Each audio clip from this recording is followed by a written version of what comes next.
Hello, my dear students. Welcome to SPT Online Teaching once again. SPT Online Teaching এ তোমাদের আরো একবার সবাইকে জানাই স্বাগত। যারা আমার চ্যানেলে নতুন এসেছো তাদের উদ্দেশ্যে বলে রাখছি, চ্যানেলটা অবশ্যই লাইক করবে, বন্ধুদের সাথে শেয়ার করো এবং সেই সঙ্গে সঙ্গে চ্যানেলটা অবশ্যই সাবস্ক্রাইব করো এবং সেই সঙ্গে সঙ্গে পাশে থাকা বেল আইকনটা অবশ্যই প্রেস করবে যাতে আমার পরবর্তী ভিডিওর নোটিফিকেশনগুলো তোমরা খুব সহজেই পেতে পারো। তাহলে আজকে আমাদের যে ক্লাস হবে, আজকে আমরা পড়ব ক্লাস 12 এর জন্য একটা পোয়েমটার নাম হচ্ছে অ্যাসলিপ ইন দ্য ভ্যালি। তাহলে আর সময় নষ্ট না করে একদম সরাসরি চলে যাই, চলো টেক্সট বা সেই ধরনের আলোচনা নিয়ে।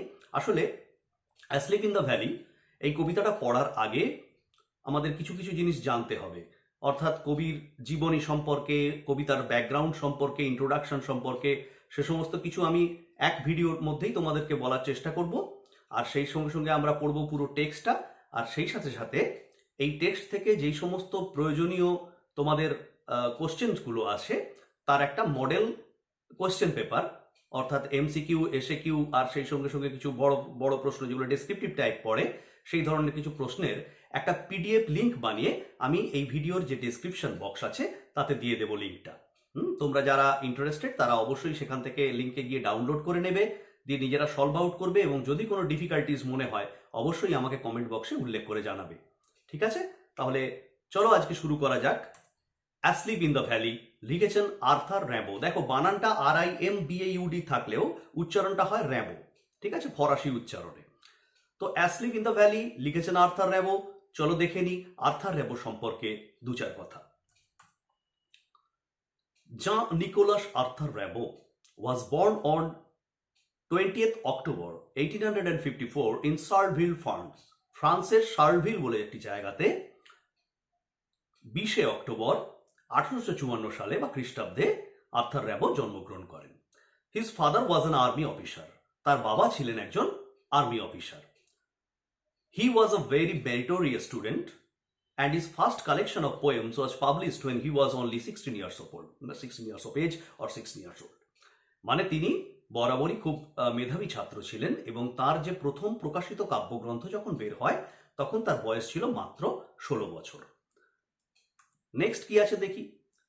Though his poetic career lasted a very short period of time, যদিও তার যে কবির জীবনটা বা কবি হিসেবে তার যে ক্যারিয়ার সেটা খুব অল্প দিনের জন্য স্থায়ী হয়েছিল, হি ওয়াজ কনসিডার্ড, তবুও তাকে মনে করা হতো বাই দ্য ক্রিটিক্স, সমালোচকরা মনে করতেন, গবেষকরা মনে করতেন, as the marvellous boy of French poetry, যে ফরাসি কবিতার মার্ভেলাস বয় বলা হতো তাকে।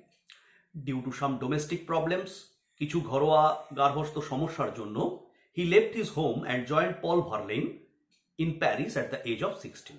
16 বছর বয়সেই সে ঘর থেকে চলে যায় প্যারিসে, সেখানে পল ভার্লেন বলে একজনের সাথে যোগ দেয়। পল ভার্লেনকে সে অনেকগুলো চিঠি লিখেছিল, তারপরেই পল ভার্লেনের সঙ্গে সে থাকতে যায়। পল ভার্লেনকে চলো একটু সেটাও জেনে নিই। Verlaine was a famous name in French poetry. Verlaine ছিল মানে পল ভার্লেন, তিনি ছিলেন ফরাসি কবিতাটা বড় নাম, খুব বিখ্যাত নাম। And he was associated with symbolism and decadence, a famous literary and artistic movement. অর্থাৎ সিম্বলিজম এবং ডিকেডেন্স নামে একটা বিখ্যাত হয়েছিল আর্টিস্টিক এবং লিটারারি মুভমেন্ট, শৈল্পিক এবং সাহিত্য সংক্রান্ত আন্দোলন বলা যেতে পারে, যেটা হয়েছিল সিম্বলিজম অ্যান্ড ডিকেডেন্স। আসলে সিম্বলিজম মানে হচ্ছে প্রতীক, সিম্বল মানে প্রতীক, মানে কোনো কিছুকে প্রতীকী অর্থে রিপ্রেজেন্ট করা, আর ডিকেডেন্স মানে সেই সময়ের প্রেক্ষাপটে দাঁড়িয়ে তারা মনে করেছিলেন যে মৌলিকতার অভাবে আমাদের যে সাহিত্য এবং শিল্পকলা আস্তে আস্তে অবক্ষয়ের দিকে এগোচ্ছে, তার বিরুদ্ধে যে আন্দোলন, সেই আন্দোলনটাকেই বলা হয় সিম্বলিজম অ্যান্ড ডিকেডেন্স। তার একটা বড় পুরোধা ছিলেন আর কি আমাদের পল ভার্লেন, যার কথা বললাম, যার সঙ্গে গিয়ে থাকতে গিয়েছিল আর কি। Both Rimbaud and Verlaine had a stormy relationship for some reason. প্রথম কয়েকটা দিন তো বেশ ভালোই যাচ্ছিল, তারপরে বছর দুয়েকের মধ্যেই আর্থার র্যাম্বো এবং পল ভার্লেনের মধ্যে একটা ডিস্টারবেন্স তৈরি হয়, অর্থাৎ তাদের মধ্যে রিলেশনশিপে একটা বেশ বড়সড় ঝড় এসে পড়ে আর কি। এবং সেই কারণে একবার এমনও হয়েছিল, once Verlaine fired 2 shots at Rimbaud and injured him. র্যাম্বোকে পিস্তল বের করে 2টো গুলিও করেছিলেন এবং সেটা র্যাম্বো তাতে আহত হন, ইনজিওর্ড হন, যে কারণে হি ওয়াজ অ্যারেস্টেড। পল ভার্লেনকে গ্রেপ্তার করা হয় অ্যান্ড সেন্ট টু প্রিজন, তার জেল হয়।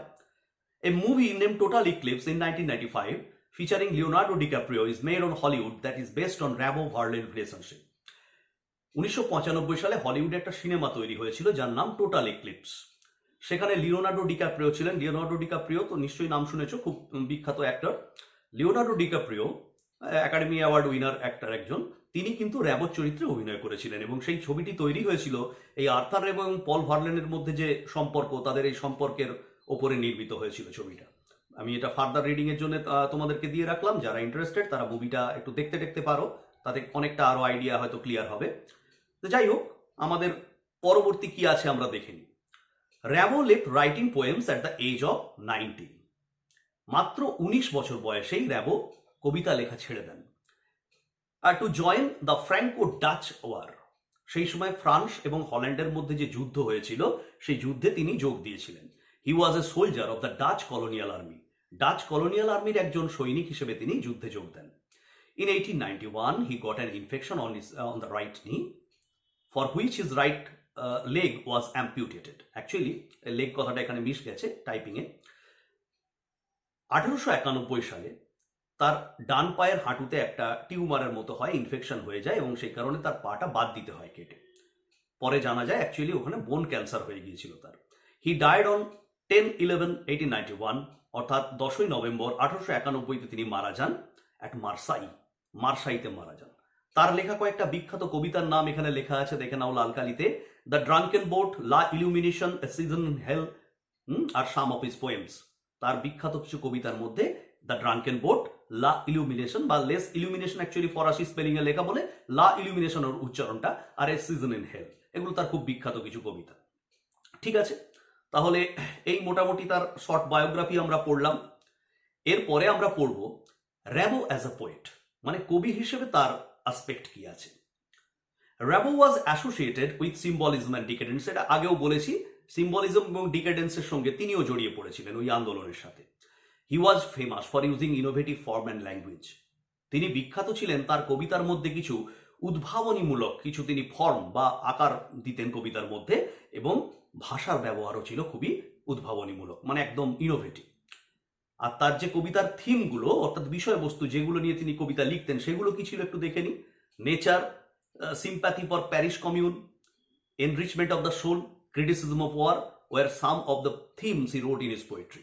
তার কবিতার মধ্যে তিনি যেগুলো নিয়ে কাজ করেছেন তার মধ্যে প্রকৃতি রয়েছে, প্যারিস জনসাধারণের জন্য যে সিম্প্যাথি সেটা রয়েছে, আত্মার বলা যেতে পারে সমৃদ্ধি রয়েছে, এনরিচমেন্ট অফ দ্য সোল, আর ক্রিটিসিজম অফ ওয়ার, হ্যাঁ, যুদ্ধের প্রতি একটা বিতরাগ বা বিতৃষ্ণা বা যুদ্ধের প্রতি একটা সমালোচনা, সেটাও কিন্তু তার কবিতার মধ্যে লক্ষ্য করা যায়। ঠিক আছে, এবার আসি আর কি আছে।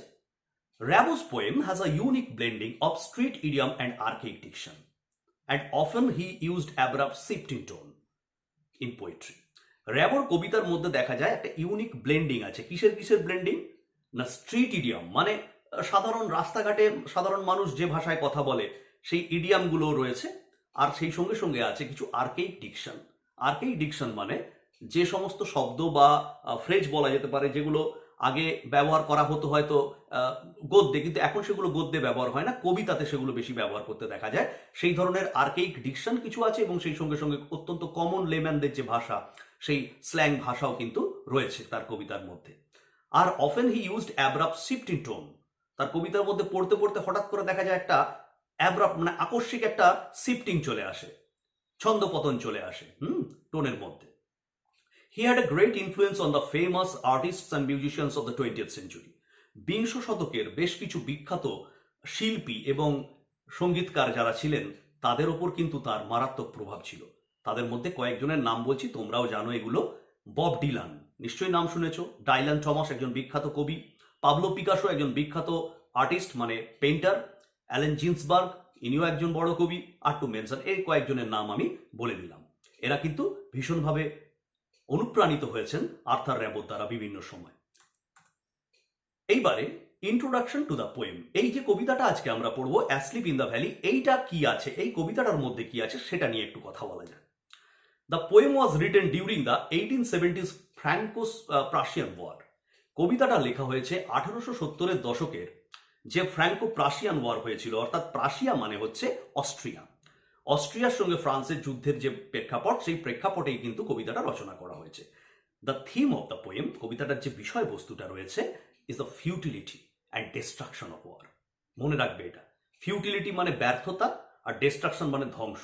যুদ্ধের ব্যর্থতা এবং ধ্বংস, এটার ওপরেই কিন্তু এই থিমটা আলোচিত হয়েছে বেশি।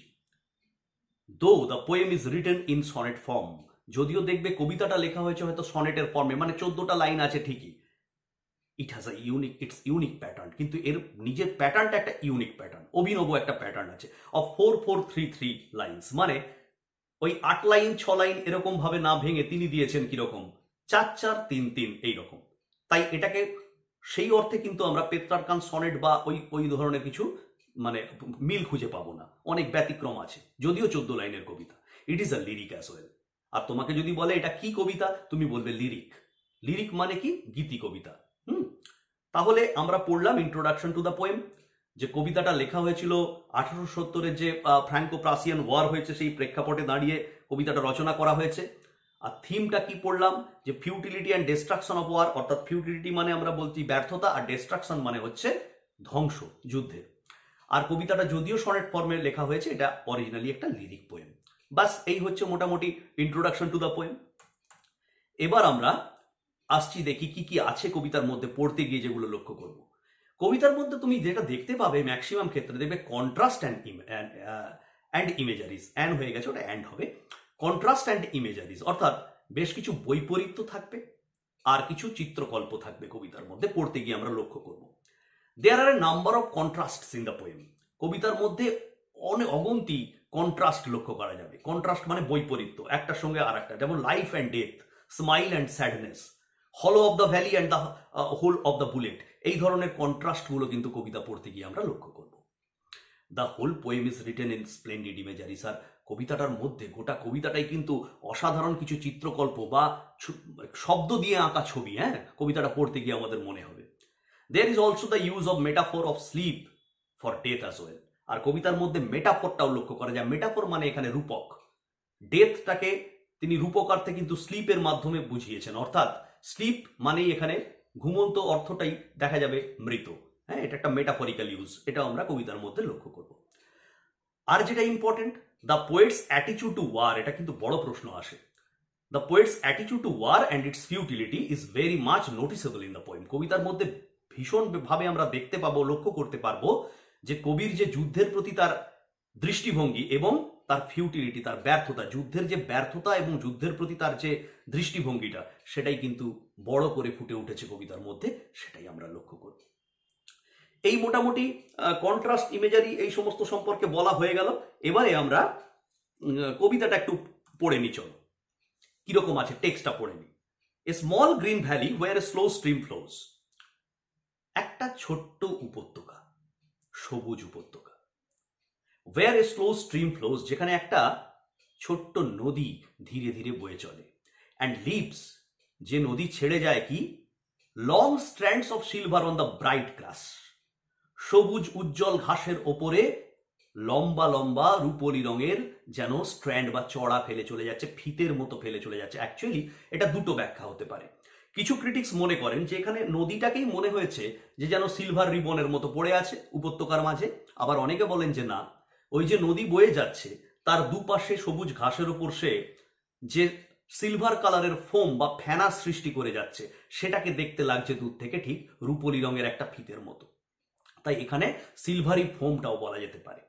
তাহলে এ স্মল গ্রিন ভ্যালি, একটা ছোট্ট সবুজ উপত্যকা যেখানে একটা ছোট্ট নদী ধীরে ধীরে বয়ে যাচ্ছে এবং সে ফেলে যাচ্ছে কি, লং স্ট্র্যান্ডস অফ সিলভার, রূপোর লম্বা লম্বা একদম ফিতের মতো ফেলে যাচ্ছে অন দ্য ব্রাইট গ্রাস, ওই উজ্জ্বল ঘাসের ওপর। ফ্রম দ্য মাউন্টেন টপ, পাহাড়ের একদম উপর থেকে। স্ট্রিমস, প্রবাহিত হচ্ছে। দেখো প্রথম লাইনে স্ট্রিম হচ্ছে নাউন মানে নদী, ছোট নদী, আর তৃতীয় লাইনে স্ট্রিম কিন্তু ভার্ব মানে প্রবাহিত হচ্ছে, ওখানে প্রবাহ আর এখানে প্রবাহিত হচ্ছে। তাহলে ফ্রম দ্য মাউন্টেন টপ, একদম পাহাড়ের উপর থেকে স্ট্রিমস প্রবাহিত হয়ে আসছে দ্য সানস রেজ, সূর্যের রশ্মিগুলো। দে ফিল দ্য হলো ফুল অফ লাইট, তারা ওই ফাঁকা শূন্যস্থানটাকে, হলো মানে শূন্যস্থান, ওই শূন্যস্থানটাকে আলোয় আলোকিত করে তুলেছে। আরেকবার বুঝে নি কি ব্যাপারটা আছে 4 লাইনে। বলতে চাইছি দেখো, এখানে হলো মানে হচ্ছে ওই ভ্যালিটা, উপত্যকাটা। কেন সেটা হলো? তার কারণ it is surrounded by high mountains.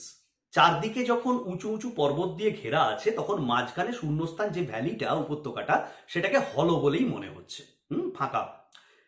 সেই জায়গাটা দাঁড়িয়ে তাহলে প্রথম 4 লাইনে আমি একটা সুন্দর উপত্যকার বর্ণনা পেলাম। কি আছে তাতে? না, একটা ছোট্ট সবুজ উপত্যকা, যেখানে বয়ে যাচ্ছে একটা ছোট্ট নদী, এবং সে দুপাশে যে সবুজ উজ্জ্বল ঘাস, তার উপরে রূপলি রঙের ফিতের মতো তার ফেনাগুলো ফেলে ফেলে চলে যাচ্ছে। আর পাহাড়ের বা পর্বতের একদম উপর থেকে সূর্যের রশ্মি এত সুন্দরভাবে কিরণ দিচ্ছে যে তারা ওই সমগ্র উপত্যকাটাকে, শূন্যস্থানটাকে ভরিয়ে তুলেছে আলোয় আলোকিত করে। আশা করি বোঝা গেছে। নেক্সট চলো পরের 4 লাইন কি আছে দেখে নিই। A soldier very young lies open mouthed. একটা সৈনিক, খুব অল্প বয়স, বেশি বয়স নয় তার, সে শুয়ে আছে, ঘুমোচ্ছে, মুখ হাঁ করে। A pillow made of fern beneath his head. তার মাথার নিচে একটা বালিশ রয়েছে। কিসের তৈরি? ফার্নের তৈরি। দেখো, ফার্নের তৈরি বালিশ তো আমরা কখনো দেখিনি, এটাও কিন্তু রূপকার্থে বলা হয়েছে। তার মানে হচ্ছে ফার্ন গাছের পাতাগুলো যেন তার মাথার নিচে বালিশের মতো কাজ করছে। সে যে উপত্যকায় শুয়ে আছে, যেখানে পড়ে আছে, সে হাঁ মুখ করে ঘুমোচ্ছে বলছেন কবি এই মুহূর্তে।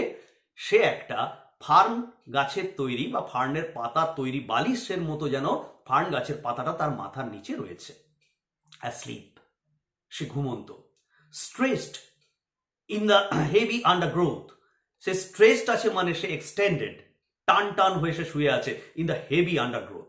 এই হেভি আন্ডারগ্রোথের মানে হচ্ছে, আন্ডারগ্রোথ মানে ওই উপত্যকায় জন্মানো ছোট ছোট আগাছা, ঘাস পাতা বা এই ছোট ছোট লতানে গাছ, মানে এক কথায় বলতে গেলে small bushes and plants in the valley, and they grow in plenty. সেই জন্যই বলেছে heavy.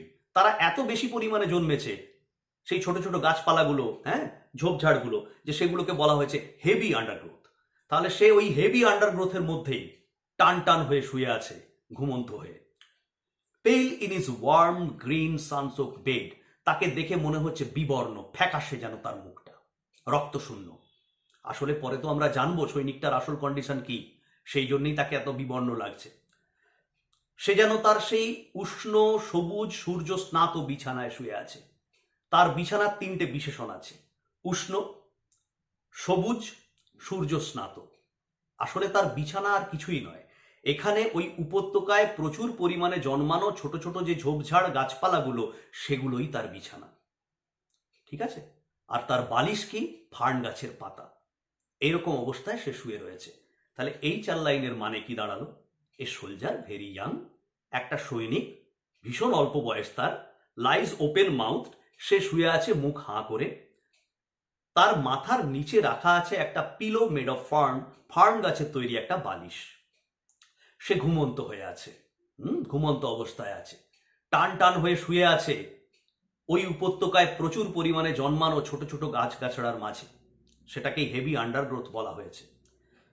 Pale in his warm green sunsoaked bed, এবং তাকে দেখে মনে হচ্ছে পেইল মানে একদম বিবর্ণ, ফ্যাকাশে, হোয়াইটিস ইন কালার, রক্তশূন্য। তার সেই উষ্ণ সবুজ সূর্য স্নাত বিছানায় সে শুয়ে রয়েছে। নেক্সট পরের 6 লাইন আসছে। His fit among the flowers, তার পা দুটো রয়েছে ফুল গাছের মধ্যে, মানে তার পা দুটো যেখানে রাখা আছে সেখানে জন্মে আছে ফুলের গাছ, তাই যেন মনে হচ্ছে তার পা দুটোকেও ফুল দিয়ে ঢেকে দিয়েছে। হি স্লিপস, সে ঘুমোচ্ছে। His smile is like an infants, তার মুখের হাসিটা ঠিক একটা শিশুর হাসির মতো। ইনফ্যান্টের পর অ্যাপোস্ট্রফি এসটা খেয়াল করবে, শিশুর মতো কিন্তু নয়, শিশুর হাসির মতো। তার হাসিটা লাগছে দেখে ঠিক একটা শিশুর হাসির মতো, জেন্টল উইদাউট গাইল। শিশুর হাসি হয় খুব সরল, খুব সহজ সরল, তাই সেটা খুবই নম্র, এবং উইদাউট গাইল মানে উইদাউট এনি প্রিটেনশন। তার সে হাসির মধ্যে কোনো ভণ্ডামি নেই, সেই অবস্থায় সে ঘুমোচ্ছে। আর নেচার কিপ হিম ওয়ার্ম, কবি এখানে প্রকৃতিকে যেন বলছেন, হে প্রকৃতি, তাকে উষ্ণ রেখো, তাকে উত্তাপ দিও প্রয়োজনীয়। হি মে ক্যাচ কোল্ড, না হলে হয়তো বা তার ঠান্ডা লেগে যেতে পারে। বোঝা গেল? The humming insects don't disturb his rest, উপত্যকায় ঘুরে বেড়ানো যে সমস্ত পতঙ্গরা গুনগুন করে, তাদের সেই গুঞ্জনশীল পতঙ্গদের গুঞ্জরণও তার ঘুম ভাঙাতে পারে না বা তার বিশ্রামটায় ব্যাঘাত ঘটাতে পারে না। মানে ওই উপত্যকায় ঘুরে বেড়ানো যে সমস্ত পতঙ্গরা রয়েছে তাদের ডানার যে আওয়াজ, গুঞ্জরণ যেটাকে আমরা বলি, সেই গুঞ্জনও কিন্তু তার ঘুম ভাঙাতে পারে না বা তার বিশ্রামে ব্যাঘাত ঘটাতে পারে না। He sleeps in sunlight. সে ঘুমোচ্ছে সূর্যের আলোর নিচে।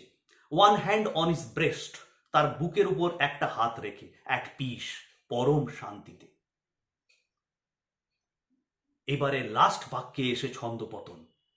In his side there are 2 red holes, তার শরীরের এক পাশে 2টো লাল রঙের গর্ত।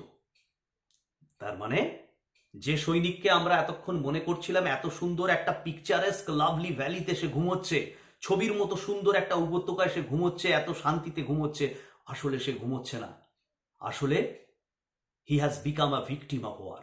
সে যুদ্ধের শিকার হয়ে গেছে। তার শরীরের এক পাশে 2টো লাল গর্ত, মানে 2টো লাল বুলেট ইঞ্জুরিজ।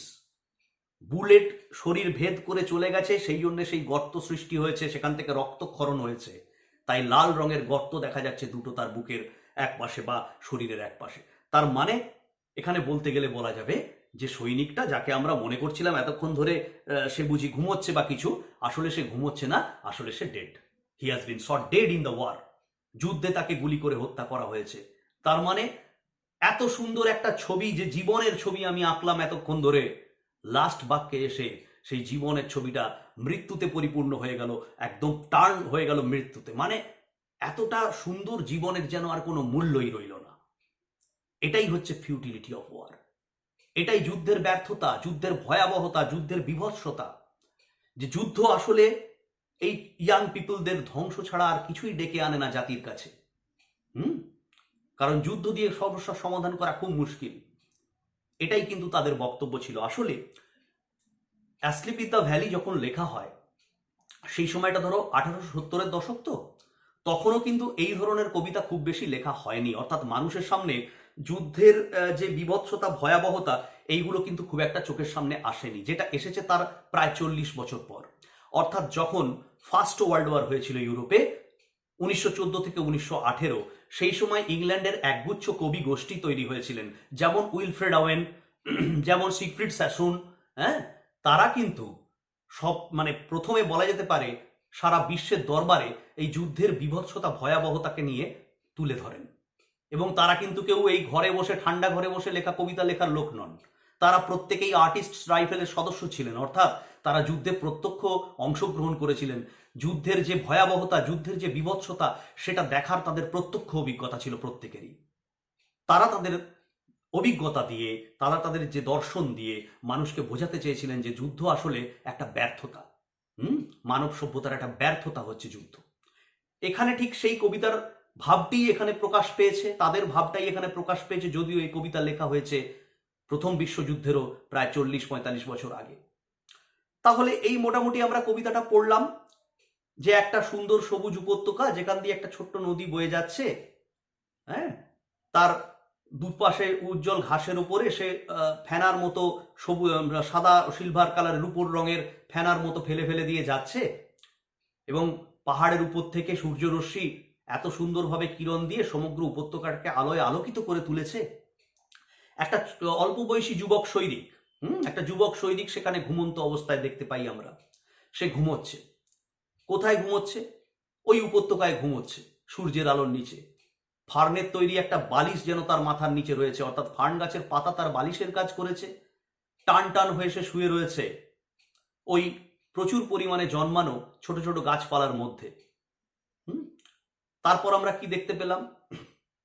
যে তার পা দুটো ফুলের মধ্যে রয়েছে, তার মুখে একটা হাসি লেগে রয়েছে, যেটা শিশুর মতো সরল, শিশুর হাসির মতো সরল, কোন রকম ভণ্ডামিহীন হাসি একটা।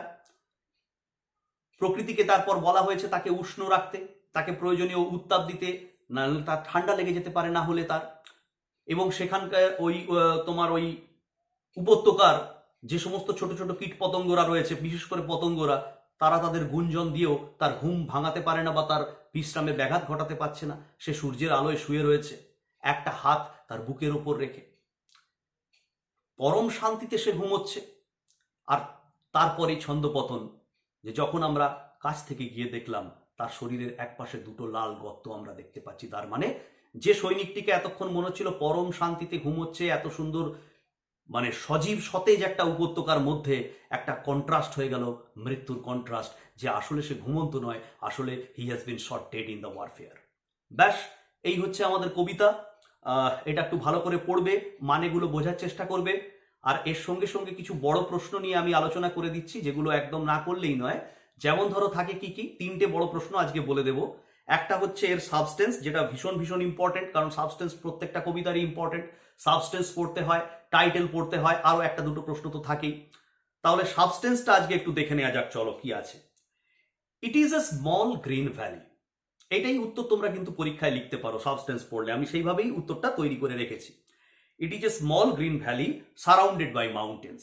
এটা একটা ছোট্ট সবুজ উপত্যকা যেটা পর্বত দিয়ে ঘেরা, পাহাড় পর্বত দিয়ে ঘেরা। A slow stream flows there leaving long strands of silver on the গ্রাস।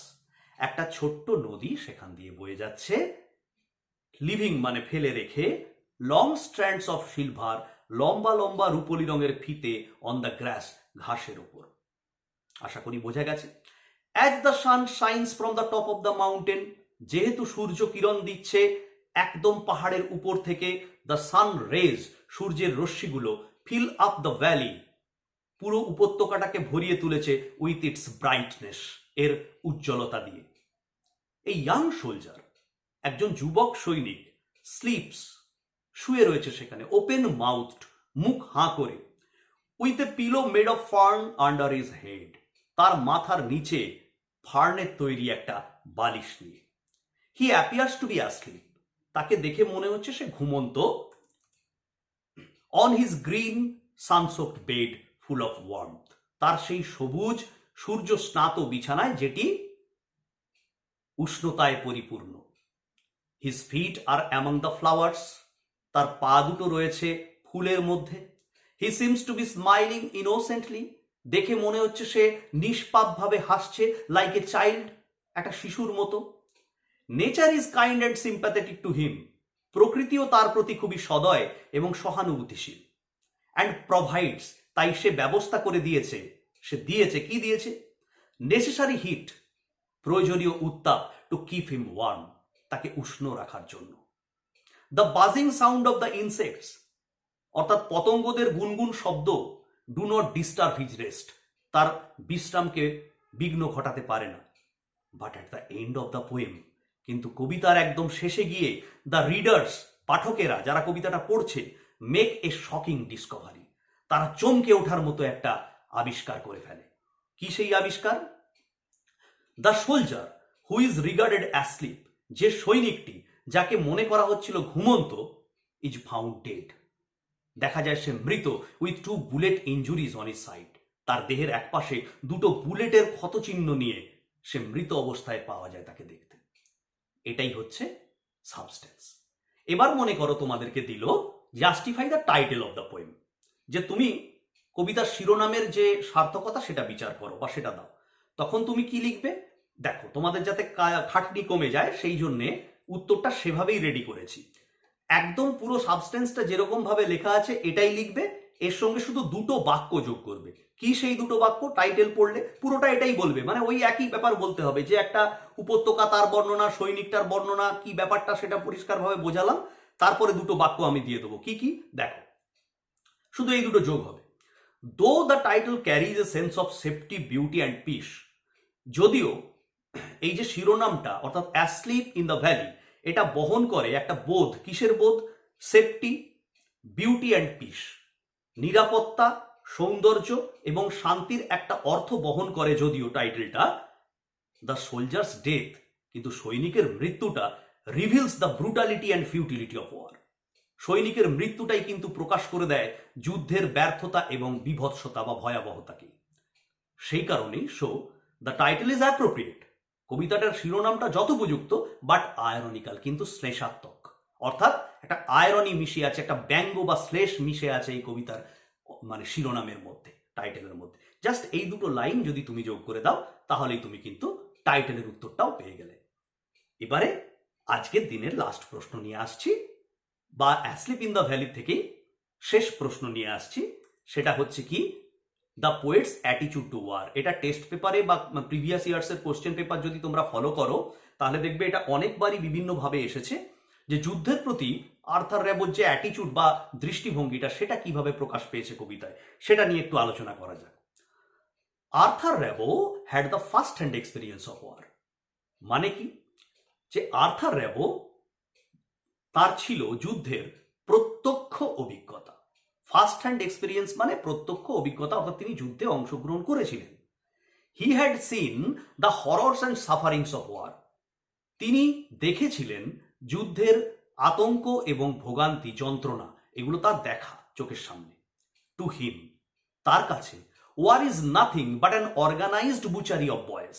এই অর্গানাইজড বুচারি অফ বয়েস কথাটা সেন্ট জন আরভিন্সের একটা নাটক ছিল প্রগ্রেস, সেখান থেকে নেওয়া। তাই এটা কোটেশনের মধ্যে দেওয়া আছে, যে তার কাছে যুদ্ধ মানে অল্প বয়সী ছেলেদের সুপরিকল্পিত জবাই ছাড়া আর কিছুই না। অর্গানাইজড মানে সুপরিকল্পিত, বুচারি মানে জবাই, বুচার মানে মানে কসাই, যিনি মাংস কাটেন।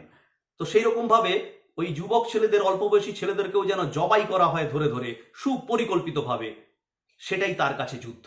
অর্থাৎ তার কাছে যুদ্ধ অল্প বয়সী ছেলেদের সুপরিকল্পিত জবাই ছাড়া আর কিছুই নয়। দ্য প্রমিসিং ইয়াং পিপল, প্রতিশ্রুতিমান যুবক লোকেরা বা যুবক ছেলেরা, become the fodder of the cannon, কামানের গোলার খাদ্য হয়ে যায় তারা। ফডার মানে খাদ্য, কার খাদ্য? ক্যাননের, অর্থাৎ কামানের। প্রতিশ্রুতিমান যুবকেরা, অল্প বয়সী ছেলেরা, তারা কিন্তু কামানের গোলার খাদ্যে পরিণত হয় যুদ্ধের জন্য। ইফ দে ওয়ার অ্যালাইভ, যদি তারা বেঁচে থাকতো, they would have serve the country otherwise, তারা হয়তো অন্যভাবেও দেশের সেবা করতে পারত। হেয়ার ইন দিস পোয়েম, এখানে এই কবিতার মধ্যে we find a young soldier, আমরা দেখতে পাই একটা যুবক সৈনিক, অল্প বয়সী সৈনিক, ইজ লাইং অ্যাসলিপ, শুয়ে ঘুমোচ্ছে, in a sunlit green valley, সূর্যালোকিত সবুজ একটা উপত্যকায়। বাট অ্যাকচুয়ালি, কিন্তু আসলে, he is an unfortunate victim of war, a man made curse. কিন্তু আসলে সে বেচারি একবারেই আনফর্চুনেট ভিকটিম, মানে দুর্ভাগ্যজনক শিকার হয়ে গেছে। সে কিসের শিকার হয়েছে? অফ ওয়ার, যুদ্ধের। এবং ওয়ারটাকে বলা হয়েছে কি, কমা দিয়ে, এ ম্যান মেড কার্স, একটা মনুষ্য সৃষ্ট অভিশাপ। অর্থাৎ যুদ্ধ আর কিছুই না, একটা মনুষ্য সৃষ্ট অভিশাপ। তাহলে এই বাক্যের মানে হচ্ছে, কিন্তু আসলে সে হয়ে পড়েছে যুদ্ধ নামক এক মনুষ্য সৃষ্ট অভিশাপের একটা দুর্ভাগ্যজনক শিকার। টু বুলেটস, দুটো বুলেট, হ্যাভ পায়াসড হিজ বডি, তার শরীর ভেদ করে গেছে, অ্যান্ড কিল্ড হিম, তাকে মেরে ফেলেছে। হি লুকস ইনোসেন্ট, তাকে দেখে মনে হচ্ছে সে একেবারে নিষ্পাপ, পিওর, একদম খাঁটি, পবিত্র, সিম্পল, খুবই সহজ সরল, অ্যান্ড গাইললেস, এবং তার মধ্যে কোনো ভণ্ডামি নেই, without any pretension. Yet war has not spared him, তবুও দেখো এমনই পরিণতি, যুদ্ধ তাকেও কিন্তু রেয়াত করলো না, যুদ্ধ তাকেও কিন্তু ছেড়ে কথা বলল না। দাস দ্য পোয়েম প্রোক্লেইমস, এভাবেই এই কবিতাটি ঘোষণা করে, দাবি করে rather, the futility of war, যুদ্ধের সেই ব্যর্থতাটা, উইথ কন্ট্রাস্ট অফ লাইফ, জীবনের বৈপরীত্যে দাঁড়িয়ে যুদ্ধের যে একদম ব্যর্থতা, সেটাকেই যেন এখানে ঘোষণা করে দীপ্ত কণ্ঠে এই কবিতা।